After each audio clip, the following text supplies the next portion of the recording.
कहानी कुछ ऐसे बदनसीबों की जिन्हें इंसानों ने अपनाने से इनकार कर दिया, जिन्हें दुनिया ने ठुकरा दिया, पर पनाह उन्हें भी मिली लेकिन जंगल की। सहारा उन्हें भी मिला लेकिन दरिंदों का। जंगल ने उन्हें अपनी गोद दी और दरिंदों ने भूख शांत करना सिखाया। ऐसे मासूम जिन्हें माँ बाप का प्यार नहीं, खूंखार जानवरों का खौफ मिला। ऐसे बदनसीब जिनकी जिंदगी की झलक कभी हमें जंगल बुक के किरदार मोगली में दिखती है तो कभी टार्जन के काल्पनिक पात्र में। पर आज जिन मासूमों की हम बात करने वाले हैं, उनकी जिंदगी में फिक्शन और कल्पना का दूर दूर तक कोई लेना देना नहीं है। उनकी जिंदगी असल है और उतनी ही स्याह है, उतनी ही डार्क है जितनी एक डार्क फिल्म के पात्र की होती है। आज हम आपको मिलाने जा रहे हैं उन लोगों से जो जानवरों के बीच पले बढ़े, जिन्हें खुद जानवरों ने ही पाला। बड़ी दिलचस्प है इन लोगों की कहानी दोस्तों। आइए आपको मिलवाते हैं रियल लाइफ के मोगली और टार्जन से, जिनकी जिंदगी में हैप्पी एंडिंग अब तक नहीं आई है।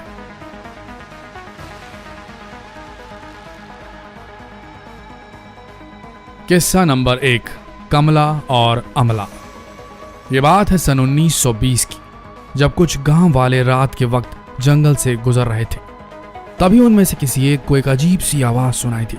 सभी को लगा कि आसपास कोई जानवर है और सभी एक साथ सतर्क हो गए, सचेत हो गए। कुछ देर के बाद झाड़ियों से उन्हें एक आकृति निकलती हुई दिखाई दी। गांव वाले बुरी तरीके से घबरा गए। उन्हें लगा शायद ये कोई भूत प्रेत तो नहीं। लेकिन कुछ देर बाद जब उन्होंने गौर से देखा तो उन्हें भेड़ियों का झुंड दिखाई दिया।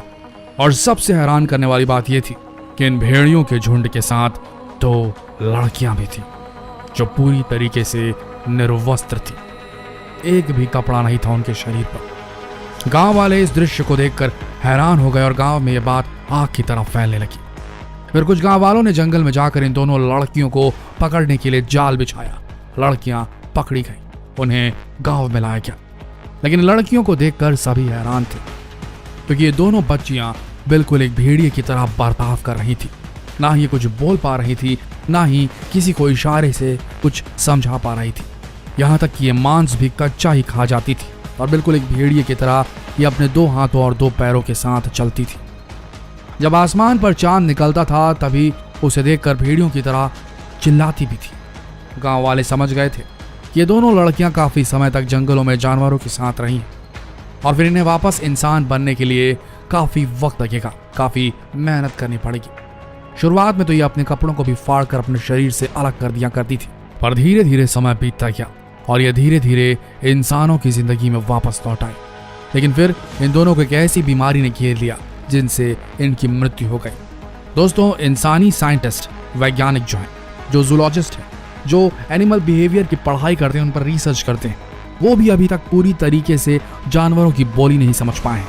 लेकिन ये जो बच्चे पकड़े जाते हैं, इन जानवरों के बीच जो पले बड़े हैं, उनसे जानकारी मिल सकती है कि कैसी सोच होती है जानवरों की, कैसा होता है उनका दिमाग, किस तरीके से ये सोशल एनवायरनमेंट के साथ डील करते हैं, क्या होती है इनकी सोच, ये पता चल सकता है। लेकिन देखिए, 2 बच्चियां जो इतने सालों तक बड़े आराम से जंगल में रहती थी, वो भी भेड़ियों के झुंड के साथ, जैसे ही वो इंसानी बस्ती में आई, इंसानी समाज में आई, उन्हें बीमारी लग गई और वो खत्म हो गई। देखिए कितनी बड़ी विडंबना है। आप ही खुद सोचिए, वो जंगल में सेफ थी या इंसानों के बीच। आगे बढ़ते हैं। किस्सा नंबर 2, मरीना चैपमैन। जब ये 5 साल की थी तब इन्हें कुछ लोगों ने किडनैप कर लिया था। लेकिन फिर उन किडनैपरों को क्या सूझी कि उन्होंने मरीना को कोलंबिया के जंगलों में छोड़ दिया। शायद किडनैपर पकड़े जाने के डर से मरीना को जंगल में छोड़ आए थे ताकि उसे जंगली जानवर खा जाए और फिर वो किसी को कुछ ना बता सके। लेकिन मरीना सिर्फ 5 साल की थी, न उसे अपने घर का पता था, न रास्तों का। आखिरकार मरीना जंगल में भटक गई। आखिरकार मरीना को बंदरों का एक ग्रुप दिखाई दिया और वो उन बंदरों के पास चली गई। जहां जहां वो बंदर जाते, मरीना भी उन्हीं के पीछे पीछे चली जाती। जो भी बंदर खाते थे वो भी वही खाती थी। काफी समय बीत गया और बंदरों ने आखिरकार मरीना को अपने परिवार का हिस्सा बना लिया। 5 साल बीत गए और मरीना जंगलों में ही बंदरों के साथ रहने लगी। लेकिन कुछ समय बाद जंगल में शिकारी आए और उन शिकारियों की नजर मरीना पर पड़ गई और आखिरकार उन शिकारियों ने मरीना को पकड़कर सिर्फ कुछ पैसों के लिए मरीना को वेश्यावृत्ति में ढकेल दिया। मरीना अब ऐसी जगह पहुंच गई थी जहां उसका रोज शोषण होता था। और आखिरकार इसे तंग आकर वो उस जगह से भाग गई और कई सालों तक उसने अपना जीवन सड़कों पर ही बिताया। फिर कुछ माफिया वालों की नजर मरीना पर पड़ी और उसे वो अपनी नौकरानी बनाकर ले गए। लेकिन कुछ साल बाद जहां पर मरीना को रखा गया था, वहां के एक पड़ोसी ने मरीना को वहां से रेस्क्यू करवाया और उसे ब्रैडफोर्ड भेज दिया। और ब्रैडफोर्ड में मरीना को अपना पुराना परिवार मिल गया और उसके बाद मरीना अपने परिवार के साथ रहने लगी। आज मरीना की पूरी फैमिली है और उसकी एक छोटी सी बच्ची भी है। मरीना ने अपने पूरे जीवन को कई पुस्तकों में उतारा है, जिनमें से उनकी एक फेमस बुक है जिसका नाम है गर्ल विद नो नेम। और मरीना ने यह पुस्तक अपनी बेटी की मदद से लिखी है।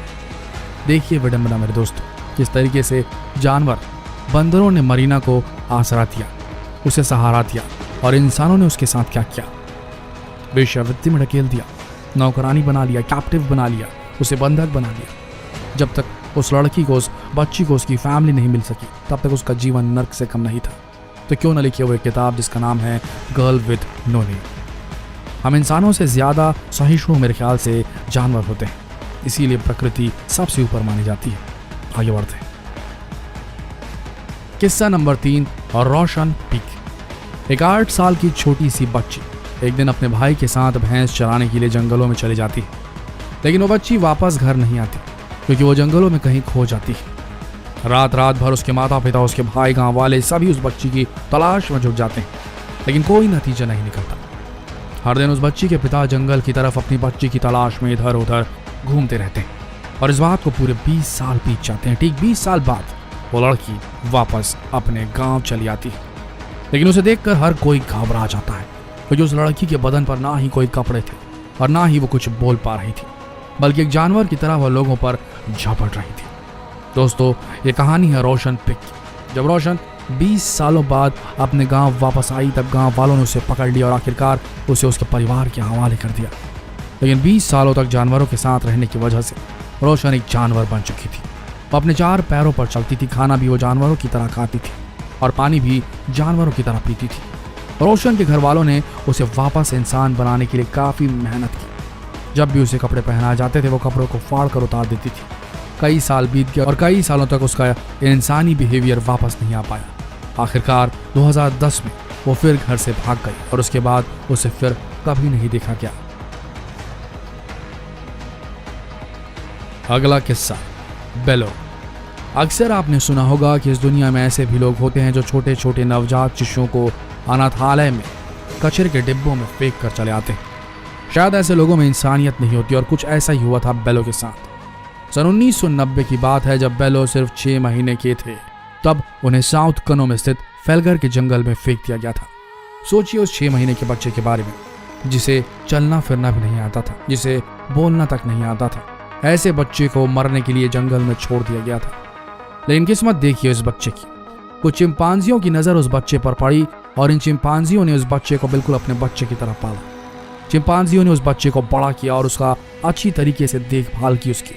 लेकिन कुछ सालों बाद उस बच्चे को शिकारियों ने पकड़ लिया और उसे चैरिटी होम में भेज दिया गया।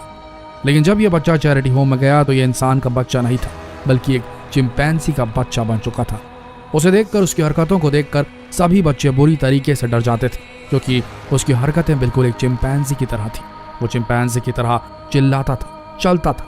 बेलो को इंसानों की तरह बोलना नहीं आता था, बल्कि वो चिंपांजियों की तरह आवाजें निकालता था और बात बात पर तालियां बजाता था। जिस तरीके से चिंपैंजी जब आक्रामक हो जाते हैं, ठीक उसी तरीके से बेलो भी काफी आक्रामक था। वो चीजों को इधर उधर फेंकता था, तोड़ता था और लोगों पर झपट्टा भी मार देता था। लेकिन धीरे धीरे चैरिटी होम में रहने की वजह से वह धीरे धीरे शांत होता गया और फिर इंसानों की हरकतों को सीखने लगा। लेकिन बदकिस्मती से 2005 में इस बच्चे की मृत्यु हो गई। लेकिन आज भी इस चैरिटी होम में इस बच्चे को याद किया जाता है। आप देख रहे हैं दोस्तों, जिन जिन बच्चों को जंगल से रेस्क्यू करके वापस इंसानी बस्तियों में लाया गया है, उन बहुतों के साथ कुछ अच्छा नहीं हुआ है, बल्कि वे मारे गए हैं। पता नहीं क्यों। क्या इसके पीछे जंगल से शहर में लाया जाना एक कारण था, या इंसान इतने ज्यादा निर्दयी होते हैं कि ऐसे लोगों को वापस समाज में एक्सेप्ट ही नहीं कर पाते, या ये कह लें कि हम इंसानों का समाज कभी भी वापसी आराम से नहीं होने देता। आपका क्या ख्याल है? कमेंट सेक्शन में जरूर बताएं। अभी आगे बढ़ते हैं। अगला किस्सा, जॉन सेस्बनिया। एक बार एक गांव की महिला जंगलों में लकड़ी बिनने चली गई। वो लकड़ियां बीनते बीनते जंगल के काफी अंदर चली गई और तभी अचानक उसने ऐसा दृश्य देखा जिससे उसके रोंगटे खड़े हो गए। उसने देखा कि पेड़ पर एक आदमी बैठा हुआ है जिसके लंबे लंबे बाल है, उसका पूरा बदन बालों से ढका हुआ है और उस आदमी को चारों तरफ से बंदरों ने घेर रखा है। कुछ देर तक तो उसे लगा कि शायद ये बंदर उस आदमी को मारने वाले हैं, लेकिन जब उसने गौर से देखा तो उसे दिखा कि आदमी बंदरों के साथ खाना खा रहा है। एक फल को सभी बंदर और ये आदमी मिल बांट कर खा रहे थे। ऐसा नज़ारा उस महिला के लिए बेहद अजीब था, क्योंकि आज तक उसने कभी भी किसी आदमी को इतने खतरनाक बंदरों के पास नहीं देखा था। दोस्तों, ये व्यक्ति कोई और नहीं बल्कि जॉन तसबुनिया था और जॉन बचपन से ही जंगल में पला बढ़ा था। असल में जॉन के माता पिता काफी झगड़ालू किस्म के थे और आए दिन एक दूसरे से झगड़ा किया करते थे। एक दिन की बात है जब इनके झगड़े की वजह से इनके घर में आग लग गई। इस समय जॉन एक छोटे से बच्चे थे और उनके पास कोई विकल्प नहीं था, इसलिए घबराकर वो जंगल की तरफ भाग गए, इस डर से कहीं उसके माता पिता उसे मार न दे। लेकिन जिस जंगल से जॉन भागे थे वो कोई आम जंगल नहीं था, बल्कि उस इलाके का वो सबसे खतरनाक जंगल था जहाँ पर खतरनाक से खतरनाक जानवर रहते थे। लेकिन जॉन की किस्मत में जिंदगी थी और शायद इसलिए वो उस जंगल में सरवाइव कर पाए। जब जॉन को जंगल से रेस्क्यू किया गया था तब उसके पूरे घुटने छिले हुए थे, क्योंकि वो बंदरों की तरह ही चलते फिरते थे, जिसकी वजह से उसके घुटने पूरी तरीके से छिल चुके थे। आखिरकार उन इंसानों की बस्ती में लाया गया और इंसानों जैसा बनाने के लिए उन पर काफी मेहनत की गई। आज जॉन पूरी तरीके से एक इंसान बन चुके हैं और आज ये दुनिया भर में घूमते हैं, क्योंकि इनका मकसद है कि पूरी दुनिया घूमे और ये पूरी दुनिया देखना चाहते हैं। कह सकते हैं कि जॉन को एक हैप्पी एंडिंग मिल गई। अगला किस्सा, ड्रैगन कैल्डेरा। जंगली कुत्ते, ये वो कुत्ते होते हैं जो घने जंगलों में रहते हैं और अगर किसी इंसान को देख लें तो ये उसे नोच नोच कर पल भर में खा जाते हैं। लेकिन ऐसा क्या हुआ जो इन कुत्तों ने इस छोटे से बच्चे को बख्श दिया? उसे खाने की जगह, उसे नोचने की जगह इन जंगली कुत्तों ने उसे पाला पोसा। दोस्तों, हम बात कर रहे हैं ड्रैगन कैल्डेरा की। ड्रैगन जब छोटे थे तब इनके माता पिता काफी झगड़ालू थे। इनके माता पिता काफी आपस में झगड़ते थे और पिता खासकर झगड़ालू किस्म के थे और इसी झगड़ालू प्रवृत्ति के कारण वे अपने पत्नी को बहुत मारा करते थे, यानी कि ड्रैगन की माँ को। इस मारपीट से त्रस्त होकर ड्रैगन की माँ ने घर छोड़ दिया। वो घर से भाग गई कुछ दिनों के लिए, लेकिन जब वो वापस आई अपने बच्चे के लिए तो ड्रैगन के पिता ने यह कह दिया कि वो बच्चे को अपने पास ही रखेंगे और उसकी माँ को नहीं देंगे। लेकिन असल में हुआ यह था कि उसके पिता ने उस बच्चे की कोई देखभाल नहीं की थी, यानी कि ड्रैगन की, और ड्रैगन अपने पिता के घर से भाग गए थे जंगल की तरफ। जंगली कुत्तों ने ड्रैगन को पाला पोसा, लेकिन सन 2002 में ड्रैगन को ढूंढ लिया गया। लेकिन अब वह पुराना ड्रैगन नहीं था, बल्कि पूरी तरीके से एक जानवर बन चुका था। जब उसे ढूंढा गया तो वो सीधे खड़ा भी नहीं हो सकता था। जंगल में जानवरों के साथ रहने की वजह से वो जानवरों की तरह चलता था। इतना ही नहीं, उसे ठीक से खाना न मिलने की वजह से वो पूरी तरीके से कुपोषित हो चुका था। और जिस तरीके से जंगली कुत्ते अग्रेसिव होते हैं, आक्रामक होते हैं, ठीक उसी तरीके से ड्रैगन भी काफी आक्रामक थे। बिल्कुल कुत्तों की तरह वो घुर्राते थे और बात बात पर लोगों पर झपट पाते थे। लेकिन फिर धीरे धीरे उसमें इंप्रूवमेंट आने लगा और आज वो इंसानों की तरह जीना सीख रहे हैं। अगला किस्सा, रामू द वुल्फ बॉय। अक्सर घने जंगलों में लोगों को कुछ ऐसा मिल जाता है जिसके बारे में उन्हें यकीन ही नहीं होता। ठीक इसी तरह 1976 की बात है, जब कुछ लोग जंगलों में घूम रहे थे तब उन्हें अचानक एक लड़का दिखाई दिया और उस लड़के को देखकर सभी भौचक्के रह गए, क्योंकि उस लड़के के बदन पर एक भी कपड़ा नहीं था। वो भेड़ियों के बच्चों के साथ खेल रहा था और सबसे हैरानी की बात यह थी कि वो इंसानों की तरह नहीं बल्कि भेड़ियों की तरह इधर उधर दौड़ रहा था। आखिरकार उन लोगों ने उस लड़के को पकड़कर मदर टेरेसा द्वारा चलाया जा रहे चैरिटी होम प्रेम निवास में सौंप दिया, जहां पर उसका नाम रामू पड़ा। जब उसे प्रेम निवास लाया गया तो सभी उस बच्चे को देखकर हैरान थे, क्योंकि वो अभी भी कच्चा मांस खाता था। पानी भी वो जानवरों की तरह पीता था, जीभ से निकाल निकाल कर। नाखून इतने बड़े हो चुके थे कि वो भेड़ियों की तरह किसी पर पंजा मार दे तो वहां से मांस निकल जाए। कई सालों तक रामू प्रेम निवास में ही रहा और उसे इंसान बनाने के लिए हर मुमकिन कोशिशें की गई, लेकिन कुछ सालों बाद रामू की अपने आप मृत्यु हो गई। लेकिन तब तक उसने कपड़े पहनने और नहाना सीख लिया था। अगला किस्सा, रशियन बर्ड बॉय। एक ऐसा बच्चा जो चिड़ियों की आवाज निकालता है और जिस तरीके से चिड़ियां पंख फैलाती हैं ठीक उसी तरीके से ये अपने दोनों हाथों को हिलाता था। दोस्तों, हम एक ऐसे बच्चे की बात कर रहे हैं जो रशिया में रहता है और इस बच्चे को रशियन बर्ड बॉय कहा जाता है। लेकिन आपको जानकर हैरानी होगी कि इस बच्चे को इंसानों की तरह बोलना नहीं आता और इसे अपने ही घर से 2008 में रेस्क्यू करवाया गया था। कहा जाता है यह बच्चा रशिया के घर में अपनी माँ के साथ रहता था और उस घर में कई तरह के पक्षी थे, लेकिन इस बच्चे को इंसानों की तरह बोलना नहीं आता था, बल्कि इसका पूरा बचपन पक्षियों के बीच में ही बीता और शायद इसीलिए इसे इंसानों की जगह पक्षियों की भाषा समझ में आने लगी थी। इस बच्चे की माँ का कहना है कि बच्चे ने कभी भी अपनी माँ से एक भी शब्द नहीं कहा, बल्कि वो इशारों से खाना मांगता था। इस बच्चे पर कभी भी इसके माता पिता ने ध्यान नहीं दिया, ना ही इसे बोलना सिखाया, ना ही लोगों से मिलना, और शायद यही वजह है कि इंसानों की तरह बोल नहीं पाता, बल्कि इसका पूरा बचपन पक्षियों के साथ ही बीता। और आखिरकार एक सोशल वर्कर ने इस बच्चे को उस घर से रेस्क्यू किया और उस बच्चे को चाइल्ड केयर में भेज दिया गया। हालांकि अब यह बच्चा 7 साल का हो चुका है और धीरे धीरे लोगों से बोलना सीख रहा है, लेकिन आज भी यह पक्षियों की भाषा बोलता है और आज भी पक्षियों से बातें कर सकता है। अगला और आखिरी किस्सा, कैट बॉय का किस्सा। इंसान एक बार अपनी जिम्मेदारियों से पीछे हट जाए, लेकिन जानवर कभी नहीं हटते। आपने हमारी वीडियो में देख लिया कि किस तरीके से जानवर एक इंसान के बच्चे की भी उसी तरीके से देखभाल करते हैं जैसे वो अपने बच्चे की करते हैं, और जानवरों में कितनी ममता होती है आप इस किस्से से और भी बेहतर तरीके से समझ जाएंगे। आज से कुछ समय पहले अर्जेंटीना में 1 साल के बच्चे को ढूंढा गया। आपको जानकर हैरानी होगी कि 1 साल का बच्चा अचानक कहीं खो गया था। लोगों को लगा ये बच्चा अब जिंदा नहीं होगा, लेकिन कुछ बिल्लियों की नज़र इस बच्चे पर पड़ गई। ये पूरी 8 बिल्लियां थी जिन्होंने इस बच्चे का पालन पोषण किया। इन 8 की 8 बिल्लियों ने इंसान के इस बच्चे को बिल्कुल अपने बच्चे की तरह पाला।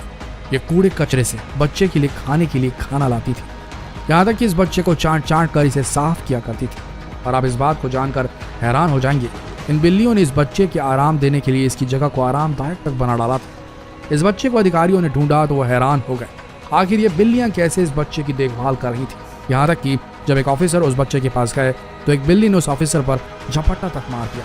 आखिरकार इस बच्चे के पिता को ढूंढ लिया गया और उस बच्चे को सौंप दिया गया। लेकिन सोच कर देखिए दोस्तों, कितनी ममता होती है जानवरों में। और हम इंसानों को मौका मिलता है तो हम अपने ही लोगों को धोखा देने में नहीं चूकते, अपने ही लोगों को लूटने में नहीं चूकते, अपने ही लोगों को मारने में पीछे नहीं हटते, क्योंकि हम इंसानों के अंदर सुपीरियरिटी कॉम्प्लेक्स सबसे ज़्यादा है, जानवरों में एकता है। आपका क्या मानना है कमेंट सेक्शन में ज़रूर लिखिए। और ऐसे ही वीडियो देखने के लिए कृपया हमारे चैनल को सब्सक्राइब करना ना भूलें, बेल आइकन क्लिक करना ना भूलें।